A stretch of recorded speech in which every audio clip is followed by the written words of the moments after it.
Hello and welcome to the Regenesis Health Podcast, Unconventional Paths to Wellness and Root Cause Healing. I'm James. And I'm Meredith. So happy to be here with you today. Today we're diving into something truly fascinating. It's all about your body's incredible innate ability to self-regulate and heal. Yeah, we're going to explore how mindful movement, maybe something you're already doing or perhaps something you've read about in the sources you shared, can really unlock this profound sense of calm and resilience within you. Absolutely. Think of us as your guides through this material.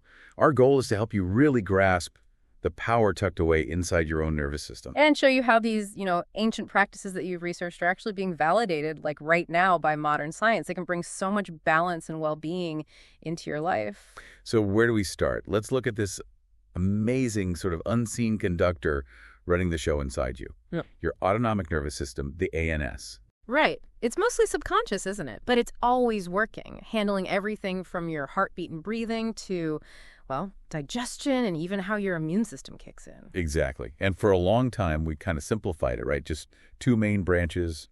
You've got your sympathetic nervous system, the SNS. That's your classic fight or flight.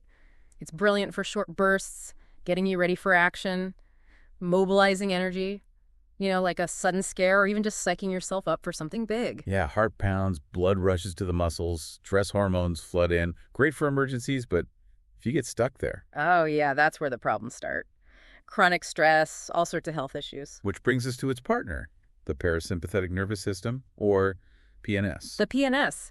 This is your rest and digest mode, the calming influence. It helps conserve energy, slows the heart rate, lowers blood pressure, promotes digestion, cellular repair. All the good stuff.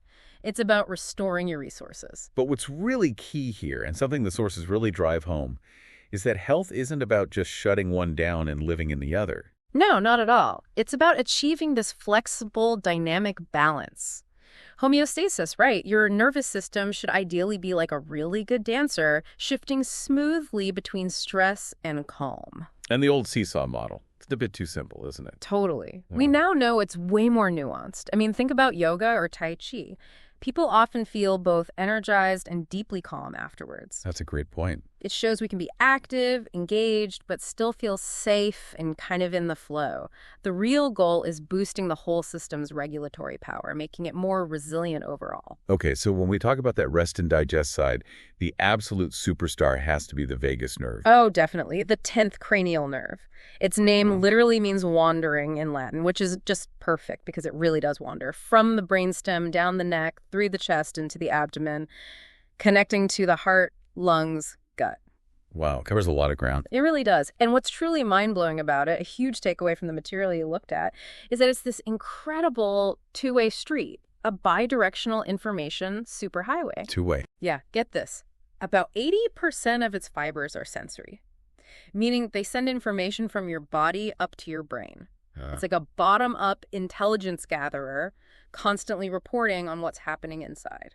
Okay, that explains so much. That's why physical shifts, like just changing your breath or moving mindfully, can be so powerful. Exactly. You're not just thinking relax. You're sending actual physical proof to your brain that things are safe and calm. It's like speaking its native language. So what does it actually do? It sounds like it does a lot. Oh, it's incredibly diverse. It's crucial for your heart, slowing the rate, helping manage blood pressure. It subtly influences your breathing, the airways. And the gut connection.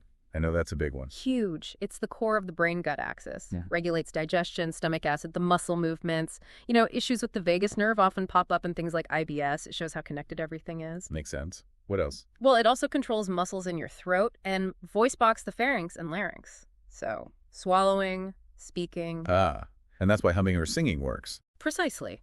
Simple things like humming, chanting, even singing loudly, they physically stimulate the nerve right there. Okay, that's cool. But the immune system part, that sounds really important. It is. This is a critical piece. The vagus nerve plays a major role in your immune response, actively helping to reduce systemic inflammation throughout your body. How does it do that? It actually inhibits the production of certain inflammatory molecules, these things called cytokines. It's a direct link between your brain, your gut, and how inflamed you get, like your body's own anti-inflammatory switch. Wow. And yeah, on top of all that, it's tied to mood. Lower vagal activity is often seen in depression and anxiety. Okay, so it's clearly vital. How do we know how well-toned our vagus nerve is. Is that the right word? Yeah, vagal tone is the term. Think of it as the activity level, how responsive your vagus nerve is. It's a really good marker for how well you handle stress and bounce back your resilience. And we measure that. How? The main way, non-invasively, is by looking at your heart rate variability, or HRV. HRV. It might sound weird, but a healthy heart doesn't beat like a clock, perfectly regular. It has these tiny, natural variations in the time between beats. That variability, that's a sign of a healthy, adaptable nervous system. So more variability is good. Exactly. High vagal tone means high HRV. That suggests a more flexible, resilient system. You'll likely have a lower resting heart rate, better emotional control, handle stress better, maybe even think clearer. Your system is just more agile. And low vagal tone. Low HRV. That means the heart beats more like that metronome, less variation. It's linked to things like chronic inflammation, higher risk of heart problems, often goes along with depression, anxiety. It's generally not handling stress well. The system is less adaptable. And this is why exploring these practices is so valuable for you, the listener. The goal of things like yoga, qigong, tai chi is often to increase that vagal tone. Which you can actually see reflected in increased HRV. It gives us a solid scientific measure for these ancient techniques. And it's not just about feeling calm for a moment, is it? No, that's crucial. We're not just after a temporary state change. We're aiming for a lasting trait change. A durable increase in your baseline vagal tone. Meaning you don't just get better at finding calm, you're less likely to get knocked off balance by stress in the first place. Your whole system becomes more efficient, flexible, fundamentally healthier. Okay, this leads to a really interesting question. How does the body actually decide which response to use? Fight, flee, or maybe something else? This is where polyvagal theory comes in, right? Yes, Dr. Stephen Porges' polyvagal theory. It gives us a much richer, more complex picture than just the simple fight, flight, or rest, digest idea. It's like a hierarchy. Kind of, yeah. Think of it like a ladder your nervous system climbs up or down based on perceived safety. At the top, the newest, most evolved pathway is the ventral vagal complex, the VVC. Okay. This is your social engagement system. It's responsible for feeling safe, calm, connected. It's the state you're in when you're relaxed but alert, maybe laughing with a friend, feeling good. Makes sense. What's next down the ladder? If the VVC can't handle a perceived threat, your body shifts down into the familiar sympathetic nervous system. That's your fight or flight mobilization for intense action, run or confront. Right, and the bottom. The oldest, most primitive pathway, the dorsal vagal complex. This is the freeze or shutdown response. It's a last resort when danger feels overwhelming and escape isn't possible. Think plain dead. Heart rate drops, metabolism slows, you might feel disconnected or numb. Wow. So how does it know which one to pick? That's the magic of neuroception. It's your nervous system constantly scanning for cues of safety or danger, totally beneath your conscious awareness. Like a subconscious radar. Exactly. Ever walk into a room and just feel off? Or walk in somewhere new and instantly feel relaxed? That's neuroception deciding which pathway, VVC, SNS, or DVC, needs to take charge based on those subtle cues. And this connects back to mindful movement. How? This is where it gets really powerful. By consistently giving your nervous system signals of safety, both bottom-up physiological cues like slow movement, grounded posture, deep breathing, and top-down environmental cues like being in a safe space or a supportive group, you actively tell your neuroception, hey, things are okay.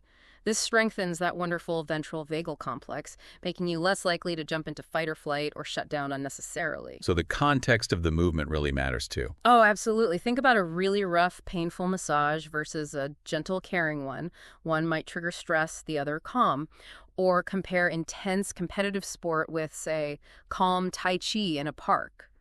Very different signals to your nervous system, right? It's all about how your body interprets the experience. Okay, so let's get practical. How do these practices actually stimulate the vagus nerve? Are there common threads? Definitely. There are a few core principles you see again and again in the sources you explored. Like breathing? Breathing is huge.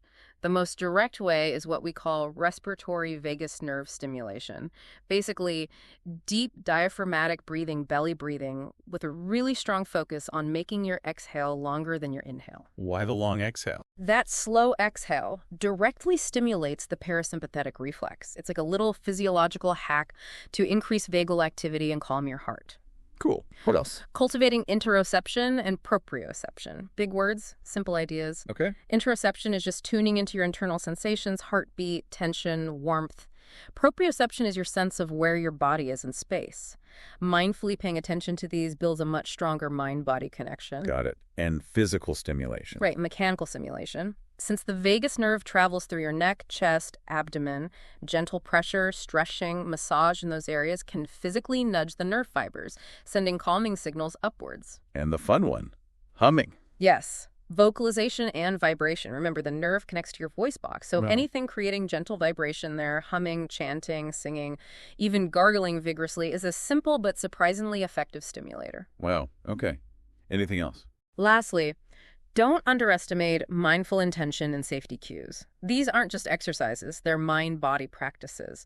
Focusing your mind on calm, gratitude, or visualizing positive energy flow that provides powerful top-down signals that reinforce the bottom-up physical ones. It creates this lovely feedback loop. Let's talk yoga then. The sources describe it as this ancient Indian system aiming to unite mind, body, spirit through postures, breath, meditation. And science is catching up, right? Showing it's great for stress and vagal tone. Absolutely. The breathwork in yoga, pranayama, is incredibly potent. Conscious breathing is probably the most direct tool you have to shift your nervous system.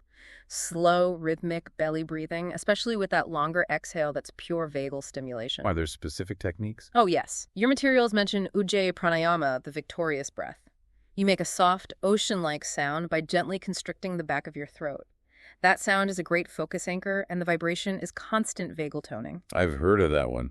Then there's Brahmari pranayama, the honeybee breath. You gently close your ears and hum on the exhale. The deep vibration is incredibly calming for the mind and nervous system. Really powerful. Sounds soothing. Any simpler ones? Sure, just straw breathing. Imagine exhaling slowly through a thin straw. It naturally lengthens the exhale and gets the diaphragm working. Super easy to do anywhere. Good tip. And the numbered one, 4-7-8. Ah, yes, 4-7-8 breathing. Great for quick relaxation or helping with sleep. Inhale for 4, hold for 7, exhale slowly for 8. That long exhale and the hold really hit the calming circuits fast. Okay, so breath is key. What about the postures, the asanas? They work mechanically too, and they really boost that interoceptive awareness, that feeling of being in your body. Think about simple neck stretches. Releasing tension right where the nerve passes through gives instant relief and helps nerve function. Makes sense? And the flowing cat-cow pose. That rhythmic spinal movement gently massages your abdominal organs, full of vagal fibers. Plus, syncing it with breath creates this lovely internal rhythm. What about twists? Spinal twists are great. Gently squeezing and releasing the digestive organs stimulates the vagal pathways in your gut, really encouraging that rest and digest state. Heart openers. Gentle heart openers, like a mild cobra, create space around the heart and lungs, easing chest tension. And there's even oculocardiac convergence-specific eye movements, like focusing on your thumb moving towards your nose, can actually stimulate the vagus nerve and reduce anxiety quickly. Eye movements. Yeah. Yeah. And finally, for pure relaxation, restorative poses like Savasana, corpse pose, or Yoga Nidra, they're designed specifically for deep rest, letting your nervous system fully downregulate and soak up the benefits. Could you give us a quick sample sequence based on the sources, something beginner-friendly? Sure. And remember, we'll provide links to more detailed instructions. Start with maybe 5 minutes of just centering and breath awareness. Sit comfortably. Focus on that slow, deep belly breath, long exhale. Yeah. Then maybe 2 minutes per side of seated neck stretches. Gently tilt your ear towards your shoulder. Feel that release. Follow with 10-12 rounds of cat-cow pose on hands and knees. Flow smoothly with your breath, moving the spine, massaging the belly. Nice. Then, a minute per side in a seated spinal twist. Gentle twist, stimulates digestion, releases core tension. Feels good already. Then, 5 minutes in constructive rest pose. Lie on your back, knees bent, feet flat. It releases the deep psoas muscle, really relaxing the pelvis and low back. Ah, I like that one. And finish with 5, maybe 10 minutes in corpse pose, Savasana. Just lie flat, let go completely. Allow your body to feel heavy, supported. Let the nervous system integrate everything. Wonderful. Now let's shift gears slightly. Qigong. Pronounced Qigong, right? That's right, Qigong. It's another ancient practice, this one from China. It means energy work or life force cultivation. It's all about slow, gentle movements, breath, and mindful intention. Foundational to traditional Chinese medicine. So the key, that's like life energy. You can think of it that way, yeah. Or your body's bioelectrical energy, its vitality, all those automatic balancing processes. Qigong is about consciously guiding that energy to regulate the nervous system and restore balance. How does it work? What are the basics? A lot of it starts with posture relaxed but upright and dantian breathing. The dantian is an energy center below your navel. Breathing into that spot grounds you and encourages deep belly breathing, which we know is great for the vagus nerve. Okay. Other techniques. Your sources mention things like moving the body, like a river, gentle, flowing side-to-side spinal movements. Incredibly soothing, signals safety to the nervous system. That's nice. Many forms also use spinal rolls and undulations, moving the spine like a wave. It's thought to get the qi flowing and directly benefits the central nervous system. And humming again. Yep. Humming and sound pop up in Qigong too. That vibration stimulates the vagus nerve, and some research suggests it might even increase nitric oxide, which helps relaxation. Interesting. What about tapping? Tapping and self-massage, or Pei Da. Gentle tapping on different body parts wakes up energy, stimulates nerves, releases tension. It feels both invigorating and calming. Could we walk through a simple beginner's Qigong routine too? Absolutely. Again, check supplementary materials for full details. Start with maybe 2 minutes of opening Wuji posture and centering. Just stand relaxed, feet shoulder width, bring your awareness fully into your body and breath. Okay, mindful standing. Then 3 minutes of dantian breathing. Hands on the lower belly. Feel it expand slowly and deeply as you inhale. Focusing the breath low. Follow with 3 minutes of opening and closing hands. Bring hands to chest height, palms facing each other. Slowly open and close them with the breath, feeling a gentle connection between the palms. Like energy between the hands. Kinda, yeah. Then 3 minutes of raising and lowering the harmonizing breath. Arms float up on the inhale, gently lower on the exhale. Smooth, rhythmic flow. Synchronizing breath and movement. Exactly. And finish with 2 minutes of closing. Hands rest back on the dantian. Stand quietly, just noticing sensations, the stillness, the balance. Lovely. Okay, next up. Tai Chi. Pronounced Tai Chi. Tai Chi, yes. It's an internal Chinese martial art, but mostly practiced now as a moving meditation. It's like a more complex, formalized version of Qigong, with slow, continuous, flowing movements linked together in sequences. So it's related to Qigong, but different. Right. While it has martial roots, the modern focus is really health and well-being, and the research is solid. Tai Chi significantly boosts vagal activity, shifting you towards that calm, parasympathetic state. How does it do that? The movements are so slow. That slowness is key. Unlike fast exercise that can trigger fight or flight, Tai Chi's deliberate pace actively stimulates the rest and digest system. A big part of that is through enhanced proprioception. That body awareness sense again. Exactly. The constant, gentle weight shifts and circular motions give your nervous system this rich, non-threatening stream of feedback about where you are in space. It creates a powerful neuroception of safety, naturally guiding you into that calm, connected ventral vagal state. So it's training your brain's sense of safety. In a way, yes, it's like neural rehabilitation.